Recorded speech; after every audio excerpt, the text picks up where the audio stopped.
Hello, hello, hello. I'm HoJo. And I'm Hunnsy. And welcome to this, the groundbreaking, if unlucky, 13th episode of HoJo and Hunnsy's Hard Rock House, the safe space for old rock gumbies just like us, where these days the Cathouse is the place where you drop your pet off when you want to go off on a saga holiday. Ain't that the truth, Hunnsy? Well, I haven't got a cat. I don't like cats. I've got dogs. So I'm not going to do that. Yeah, the gag wouldn't work if it was called the Doghouse, would it? Did you ever go to the Cathouse in LA, Hunnsy? No, I didn't. I was just going to do a joke about dogs, though, because I would drop my dogs off at the doghouse. And, of course, it would be the salty doghouse. Oh, very good. No, I never went to the Cathouse. Did you? No, I didn't. I really wanted to, though. I really thought that would be a place to get myself a top-level Los Angeles girlfriend. But I never quite made it there. Do you remember the brilliant bit in Decline of Western Civilization where they go down the Cathouse? And my favourite line from that little clip is where they have an interview with a girl who's with some dorky-looking fella.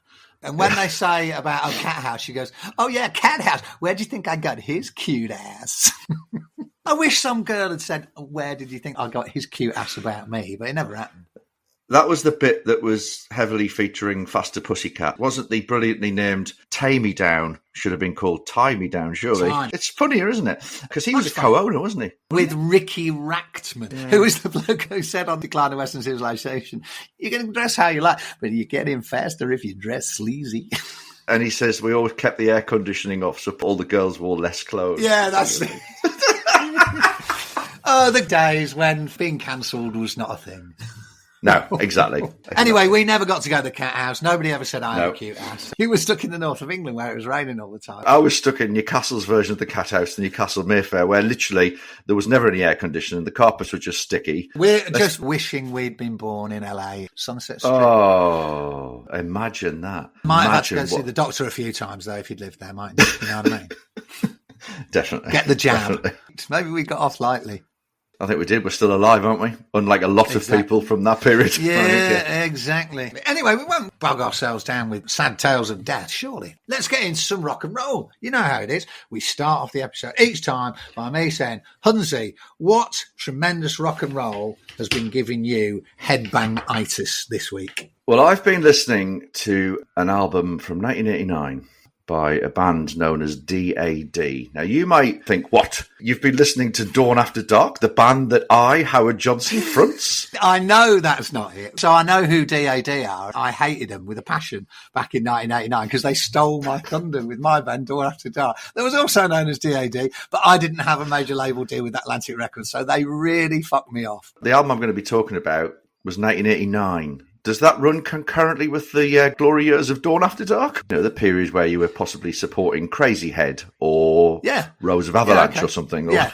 Yeah. Or maybe doing a double header with Balaam and the Angel. You know, these kind of heady hits. 1989 was absolutely apotheosis of the first incarnation of Dawn After Dark. Obviously, we're back and we're stronger. This is not an ad for Dawn After Dark. By the way, what's that brilliant intro music that we use? Anyway, DAD, the Danish version. Tell me all about them. Originally named Disneyland After Dark, they changed it to DAD because I think they were worried about a lawsuit from Walt Disney, weren't they? So I did like this idea of where the name came from. They had this whole drama around when you turned all the lights out in Disneyland. Lots of weird and dark things happened. But anyway, I've been listening to their 1989 album, No Fuel Left for the Pilgrims. Do you know that album? I know it very well. I was so wanting to hate it when it came out in 89. Because of their name? Yeah, because of the name, absolutely, because of the name. But actually, it was a really good record, wasn't it? I remember the single, Think My Day Away, was a big hit in the rock clubs at the time. Yeah. And I remember getting the album. I bought it on the back of that song, thought it was good, but then something else quickly came along and I kind of not dismissed it, but I put it back in the collection and got it out every now and then, but then it just disappeared and I never really listened to it. So I don't know why I was reminded of them recently, but I thought, oh yeah, I'm going to go back and listen to that record. Bloody hell, what an album. Seriously, what was I doing even thinking about putting it back? The bulk of that album is a brilliant piece of work. It opens with the big single, Seek My Day Away. And then it just rattles off. There's a track straight after that called Jihad, which is really AC/DC. It's like, Jihad, I'm getting mad. I know that one. Yeah. And then, you know that sound that they had on Seek My Day Away, that very, almost call it like a Dick Dale guitar sound, that sort of twangy. You know? I was going to ask about that because, to be fair to them, it was original within the world of hard rock, wasn't it? Absolutely. It sounded like you had Hank Marvin playing the opening lick on Sleeping My Day. Well, you said Hank Marvin, I said Dick Dale. We're in the same ballpark there, aren't we? We are. And it is a theme. They do have that as a sound that they do run through. I'm not saying like every track's like that, but every now and then they just drop that sound in and it makes sense. My favourite track on the album is a track called Point of View. It's got that twangy guitar melody hook thing in it, but the chorus is just anthemic, man. Sing it to me then. No, there's a track on there as well. I was doing a bit of research because, listen to that, I was doing that's, a bit That's of not research. like you. I went back and listened to it, and there's a track on there called Rim of Hell. Right. And I was thinking, bloody hell, that sounds like something straight off Sonic Temple by The Cult. You know that track, American Horse? I do know that song very well. If you go back and listen to Rim of Hell, it sort of starts off and you think, this is a cover of Radar Love by Golden Earring. It's got that same intro, but it's like the notes have moved around, so it's not the same. And then it goes into American Horse by The Cults, that real driving, solid rock song with great chorus. And Rim of Hell, it reminded me so much that I was thinking, when did Sonic Temple came out? And both albums came out in 1989. They've had a similar thing going on. There's a track called Girl Nation, which I don't think would be out of place on The Cult's Love album. It's literally been on constant play in the car, and it reminded me of what a brilliant, brilliant album it was. And then went down into a bit of a deep dive around, well, I wonder what they've been doing since. What have you found? Because I know a little bit about the fake DAD, as I like to call them. The fake DAD. So is that FDAD then? Is that what you're calling? Yeah, FDAD. They've done about 13 studio albums and are still going strong today. And the latest album is called A Feed of Darkness. On Spotify, their new single is on there, and it's called The Ghost. And it is. Yeah, I like that. It's really good. I really like it. I was interviewing DAD's main guy, Jesper Binzer, and he told me a story about Bad Craziness, which is on Risking It All, isn't it, from 91? It is, yeah. So he said we were all pumped up because we were with Atlantic at the time and they were thinking that we were going to do great things in America and blah. And they had the video premiere for Bad Craziness on MTV's Headbangers Ball. And Jesper said to me, so we're all sitting watching for the premiere because we know when it's going to be on. And Vanessa Warwick is introducing Headbangers Ball. And she says, right, just before we get into the show, I'm going to start with something that I'm really excited about. And she played Smells Like Teen Spirit by Nirvana. And Jesper went, and at that moment we knew we were fucked. The changing of the guard is about to happen. And he said he was really annoyed because they started off as punks in Copenhagen, in Denmark. They were really interested in punk music. And then somehow he said we found ourselves dragged into this world of hair metal and we were a bit seduced by it because there was a lot of energy there and it was what was happening and all the rest of it. Just at the wrong time, just when everyone suddenly went, I'm going to take the bandana off. We could have been that band because we like punk music, but no. They literally witnessed the first grunge shell being launched. Yeah, absolutely. And unfortunately, they couldn't get their head below the parapet in time and it was blown clean off. But 2024's here. You tell me they've got a new album. I'm definitely going to keep my eye on it. But anybody out there who isn't aware of No Fuel Left for the Pilgrims before the first grunge shell was launched and their heads got clean blown off, go back and listen to it. Can we move on to your choice? Okay, yeah, so I'm not sure we're going to disagree on this because I'm not even sure that you'll know this group. One of the things I hate about modern streaming is the fact that the days are gone where you can go to your shelf of CDs or vinyl records and you just go, I don't know what I want to listen to today, but I'm going to have a little flick along, blah, and there's this album and I haven't heard that in years and I've forgotten all about it and all. You know what I mean? That was the fun thing about having a physical product. They obviously have algorithms where they're trying to pump stuff to you that they think is in your wheelhouse, but it never really works, I don't find. I don't think very often something pops up and you go, oh yeah, that's exactly what I was just looking for and I really want to do it. So I sort of miss that about physical product. Anyway, I'm listening to Spotify the other day, I'm listening to something or other. And it comes to the end of the album and then they start trying to pump things through that they think is in your ballpark.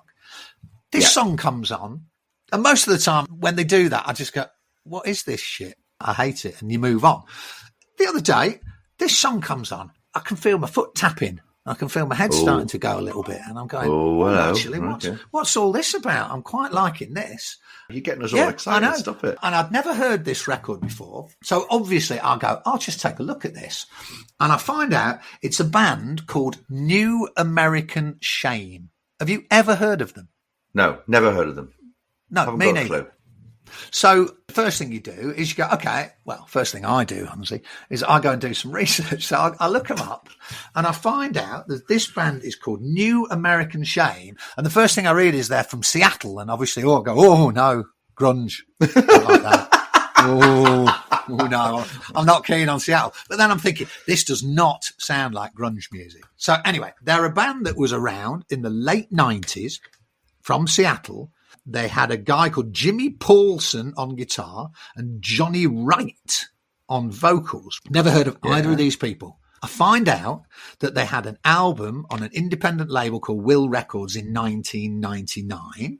I'm pretty sure it's called New American Shame. I'm just going to do a quick bit of research on that one, Hunsley, which means just looking at what my Spotify thinks it is. Yeah, it's called New American Shame. And they eventually got this album picked up by Atlantic, and I think they did a little bit of fiddling around with the track order and some extra drums or whatever, but pretty much the same thing. And then they toured with the Cult around 2000. And this album, which I'd literally never heard of until a few days ago, blew my socks off. It's nothing to do with grunge. Hurrah! And it's a real balls-out hard rock record. I would say, if I had to try and describe it, it's like Power Age era AC/DC mixed with the best of the Four Horsemen and maybe a little bit of Buck Cherry's first album. Remember Lit and all that sort of stuff? Yeah. Like that kind of vibe. And I'm going, where's this band been all my life? Literally never heard of them. And considering I'm supposed to be a music journalist in this arena, somewhere somebody hasn't quite hit the button if it's never ever crossed my transom. And there was a single apparently called Under It All, which opens the album. It's an absolute banger, Hunzy. It's a banger. I was amazed. I listened to the whole album. It's raw, hard rock. It's really great driving music. Not the most original thing you've ever heard in your life, I'll give you that, but played with massive conviction, really good tunes, a front man who's got a proper rock voice. He's called Johnny Wright, R-E-I-D-T. And apparently they split in 2001, but they're back together again since 2010. I have no idea. So if any of our single-digit listeners are out there and can enlighten me and Hunzy about New American Shame, feel free to get in touch, because these boys have rocked my world pretty much 25 years after they were doing their thing. So it just shows, doesn't it? Hunzy, if you hang in there long enough, Dawn After Dark could still be headlining Wembley Arena. It's a possibility. New American Shame. Looking at it now, Atlantic Records. Are they on Atlantic? Yeah. And then they toured with the Cult. Wow. And I had no clue. No clue. I'm going to go check that out. So that's a little tip from me to you today. And I'll be very interested to hear whether you think it rocks your world the way it rocked mine. They've hit it out the ballpark for me. So New American Shame, single digit listener, go away, have a listen and tell us what you think. Excellent. Right. Yes. I decided that we were going to scrap what we were going to talk about after what we've been listening to today, because before we came on air, you told me about a brilliant thing that you discovered a long time ago that I didn't know. At the time when I saw it, I thought it was hilarious. For reasons that we will divulge. Correct. And then recently I saw something on Facebook and it reminded me of how hilarious it is. Okay, so let's not keep the single-digit listener in suspense anymore. Reveal what it is that we were laughing about before we came on air. I can't believe this, but we're going to do an entire section of the pod doing a deep dive analysis of the first Cinderella album, Night Songs, but not the music, the cover art. What I remember about Cinderella was that I dismissed them out of hand purely on that first album cover. I looked at them and I went, who are these fucking hair metal doofuses. This music cannot be any good. To be fair, I look back on it and go, I was clearly harsh, but when you're young, you're very judgmental, aren't you? And I was very judgmental about the heavy metal doofusness of it and just never bothered to listen. And it was only when Long Cold Winter came out that I started listening to it and went, oh, hold on a minute. Maybe I've been a little bit harsh with Tom Keifer, great voice. Song like, what was it? Was it Dusty Road, Country Road? What was it called? Gypsy Road. That was it. Gypsy Road. Dusty Road. Gypsy Road. Had a killer riff and he was singing his ass off. And I was going, I've obviously misjudged them. And then I kind of got into them. Their album after that, Heartbreak Station, is a great record as well. I was very harsh in my judgment of them, but if you looked at the cover of that first Cinderella album, perhaps you could find it in your heart to forgive me, because do they ever look a bunch of dicks on it? Well, are you going to defend their look? Before we get on to the thing that made us laugh, do you have it in you to defend that look? Considering that on previous pods, I made a very open confession that I did wear leg warmers. Let's just take Jeff LaBar, for example. Well, yes, God rest his soul, poor old Jeff. For single-digit listeners, you are now listening to the pod, just put it on pause and open up one of your browsers and get the Cinderella Night Songs album cover. And let's do this together. So let's imagine you've paused the pod, you've gone and found the album cover, and you are now looking at it. You're back with us. And we're going to move through the album cover. Okay? Okay. So there's a few things to discuss, first of all. We'll get on to the individual band members shortly, but let's just look at the set that someone has decided to put them in. So we want it to be this mysterious, dark alleyway, downtown red light district. Can I say Victorian London?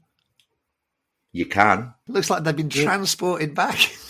Look at the doors. The doors don't reach the floor. And they look what? I've never thought of that. Why? Yeah. Why? The set builders have gone, I don't know what we're doing here. So they're stood in this sort of alleyway, and to the left of Jeff LaBar, who is the gentleman standing on the far left as you're looking at the sleeve, there appears to be some sort of double door type thing going on, yet on the other side is just a single door. Now, I'm looking at it, and I'm no expert, but I think there's going to be trouble opening those doors, whether they open outwards or inwards. Well, apart from anything, it doesn't look like they've got a doorknob, does it? So no, there's... What use is a door without a doorknob? Exactly. Anyway, and then they're in some archway, and there's some purple and pink type smoke behind them. I don't know what's going on there. Someone maybe has let off some methylated spirits or something. You can just see in the distance what appears just behind Tom Keifer's head to the right-hand side. He's got what looks like an old, to your point, a Victorian street lamp just to the right of his head or the left. Yeah. So clearly the pitch for the location was Victorian Jack the Ripper London. Would you agree? Yeah. Meet Sunset Strip lunacy. So let's move on to the aforementioned members. So guitarist Jeff LaBar. Am I going to criticise him? I can hardly criticise him when I did admit that I used to wear leg warmers. But the one thing that I have to comment on, and I think we've mentioned this before, is the wearing of scarves. Now, I'd normally wear a scarf around your neck to keep your chill away from your neck when you're not. I'm one for tradition like that, yeah. But they've seriously adopted the scarf wrapped around wrong parts of the body across the board here. Let's start with Jeff LaBar. He appears to have scarves wrapped round his calf area and tucked into his leg warmers that are sort of hanging out. Yeah, I like it. I don't like it. I'm glad he's done it. And then he's got these sort of like white strands of material hanging out, which look like, when you don't fasten your shoelaces. Yeah. He's got like what appears to be just white shoelaces hanging from the leg warmers as well. Yeah, so that's incredible. Strong. The red patent leather boots are incredible as well. That's just with heels. With heels. Let's move on to the trousers. This is going to be a long one, Huntsy. We're going to go through every part of everybody's gear. Well, it's worth it. I said a deep dive. I didn't realise it was going to be that deep. I didn't realise it was going to be Tom Daly deep. You get the picture. Come on. Speed it up, man. Speed it up. Yeah, the thing we need to talk about. I bought it when it came out. What year did it come out? I haven't done my research. You carry on with getting to the point of we laughed about it, and I'll find out when the record came out. So when I bought the record, I probably paid too much money for it because I bought it on import because I thought they looked good on the front cover. Oh, God. 1986, Huntsy. 1986. There you go. So where Metallica were doing Master of Puppets. Yeah, this lot were doing this. This lot were looking like fucking puppets, right? Yeah. So no, Muppets. Anyway, Tom Keifer, come on. So when I bought this album at the time, I remember getting it home, putting it on, looking at the cover, and I was thinking, oh my God. And obviously I'd established who was who in the band, because on the back cover it tells you who is who. I went, oh my God, Tom Keifer has only got one leg. And when you look at this sleeve now, the more I look at it, the more I believe he only does have one leg. One leg? How do you describe it, Hunnsy? Because it looks for all the world like he's got one leg. How does it happen? Well, he might have had some sort of horrific car accident. Okay. And then there's a scarf on the left-hand side, which I am convinced is hiding his crutch. Because he's upright, isn't he? But it looks like his left leg is only half there. So something is holding him up. And I'm convinced he's got a crutch and then he's got a scarf that's hiding the crutch. It's the only possible solution. But it's remarkable. Obviously, the photographer is looking through the lens and looking at this, and there's probably a load of people behind the camera as well that, who were there to do their makeup and hairspray, and art directors and press people and stuff like that. Nobody looked at that and went, Tom, by the way, Tom Keifer hasn't only got one leg. We've established that. I've seen him. So, you've ruined it now. No, Tom Keifer really has got two legs, hasn't he? Yeah, I've seen him live. He's got two legs. Yeah, I know, but one of them could be false. He was moving too well for it to be a false leg. Oh, right, okay. But anyway, back to the pictures. Nobody has looked at that through the lens of the camera and gone, should we just move his scarf away from his leg? Because it looks a bit odd. What is the bit hanging down that you and I are both now convinced is half a leg? What is it? Is it a coat? He's got like a scarf. The black thing is a scarf. The black thing that looks like half a leg, what is it? He's obviously wearing some sort of it's a tailcoat. Okay. A tailcoat, yeah. I get it now. But for all the world, it looks like half a leg. Like when people in the 70s sitcoms used to have a normal trouser and they would pin it up, didn't they? They'd pin it up with a safety pin because they didn't want to cut the trouser off. So they just folded it up and pinned it up with a safety pin. Yeah. It looks like that. It gives me so much joy. So delighted when you told me about that, and I went and looked before we came on air and went, we're going to abandon whatever we were going to talk about today because we're going to talk about one-legged Tom Keifer. If Tom's out there and he'd like to confirm that he does actually have two legs, that would be a great weight off my mind. It would be a huge weight. I'm sure he's fine. But obviously, if I see him representing the United States in the Paralympics, then I know it's not it. Representing the United States of America, Tom Keifer. You go, see, he did have a false leg all along. Yeah, after all, he was just highly mobile on that false leg. There's lots more we could discuss about this. We could talk about what is coming out of Fred Coury's left ear. We could talk about the strange garment that is wrapped around Fred Coury's leg as if he's been shot. Who's Blondie Man called? That's Eric Brittingham. Eric Brittingham looks like he's pulling out the largest bit of chewing gum you've ever seen. Yeah, yeah. What can we say? It's a classic cover. I could talk all night about it, but unfortunately, as we know, we've already overstayed our welcome, Hunnsy, but that was worth a diversion. And maybe next episode we'll talk about what possibilities exist in rock for one-legged frontmen. Terrible. If they have the Paralympics for athletes, why can't they have the Paralympics for musicians? That's my thought for the day. So, HoJo, before we go, let's just remind everybody how they can actually get in touch with us. I'd like to start off, but I can never remember what the addresses are, so I always just have to bat it straight back to you. Why don't you do the ones that you can remember? The only one I can remember is, if you want to email us, because I'm strictly old school, it's hojoandhunnsy@gmail.com. The rest of it, over to you, Squire. You can get us on Instagram, which is HoJo_and_Hunnsy, which always gets a laugh. You can message us or send us stupid shit on Twitter or X. I prefer Twitter, which is just HoJo and Hunnsy. Or you can join in the conversation, share some photos of yourself at our Facebook page, which is just HoJo and Hunnsy's Hard Rock House. Perfect. And as I always say, if anybody likes our podcast, if they can share it, tell one person about how much you laughed about Tom Keifer's one-leg incident. Tell one person about it. It'd be a wonderful thing. We'd be very grateful. And so would they when they get to hear the greatest podcast about hard rock that's out there today, which is ours, isn't it? Too bloody right. Spread the word. HoJo and Hunnsy's Hard Rock House will conquer the world. One leg and one person. One person might just know Tom Keifer and tell him, and we might be able to get him on. Mate, thank you for drawing my attention to that. Have a great week, and I'll see you same time, same place next week. See you later, sunshine. Bye.